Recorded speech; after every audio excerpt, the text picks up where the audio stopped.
Angola's Electoral Commission has announced the first batch of provisional results from Wednesday's general election.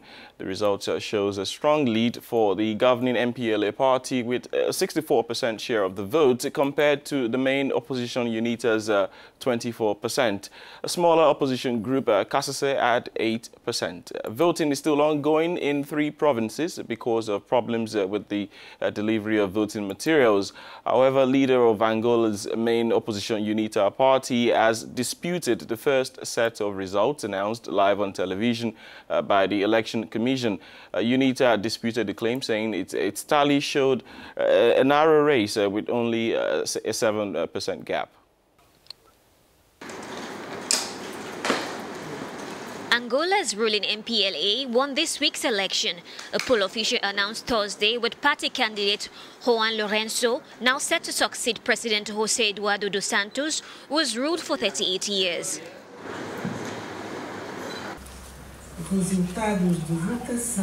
At a press conference held in Luanda on Thursday, Electoral Commission spokesperson Julia Ferreira said the MPLA won 2,886 votes, or 64.57% of the votes. The 2 main rivals of the MPLA, Unita and Casa-Ce, at 24.04% and 8.56% of the votes respectively. These main opposition parties immediately alleged that the count was flawed, saying they have results different from those announced.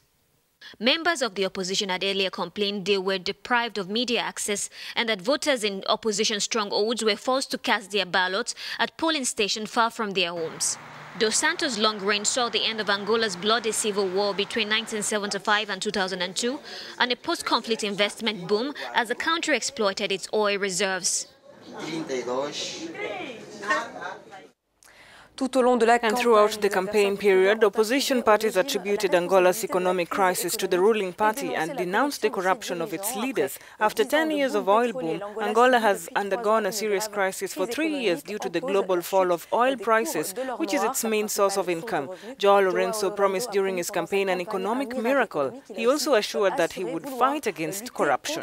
We head to Luanda now, where Serge Kofi joins us now. Good morning, Serge. Hello? Well, tell us, Serge, how were the provisional results published by the Electoral Commission last night received in Luanda?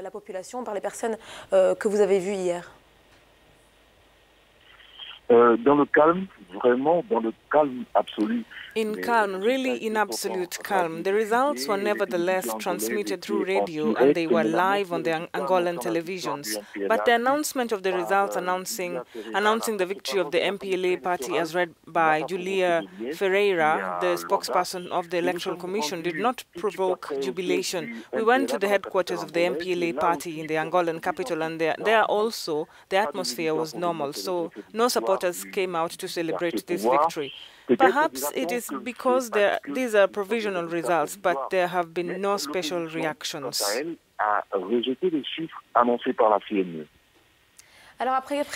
after 40 years of reign of the MPLA party, though it's been criticized time and again, so far it has garnered 64.57% of the vote. Can we say that the candidacy of João Lorenzo is a breath of fresh air to this party? No.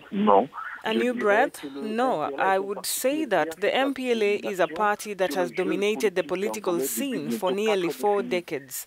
After 38 years, the MPLA has with it the privileges of the power, the machine of the state, as they say. The almost unlimited access of the party in power to the state media as well as the state coffers was a real asset for the MPLA party. Well, this was well seen during the election campaign.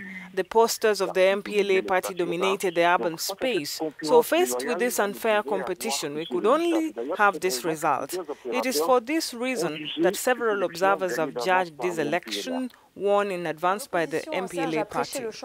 And the opposition campaigned for change, but the Angolans seem to have opted for continuity with the MPLA. What played against the opposition? I think that what has played against the Angolan opposition is the fact that neither the Unita of Isaiah Samakuva or the Casa-Ce have indeed any experience of governance, but these parties represent an alternation to the MPLA. With inadequate financial resources and consequent access to the media, the two main opposition parties, Unita and Casa-Ce, did not seem able to deprive the MPLA party of a new victory. Ne semblait pas en mesure de priver le MPLA d'une nouvelle victoire.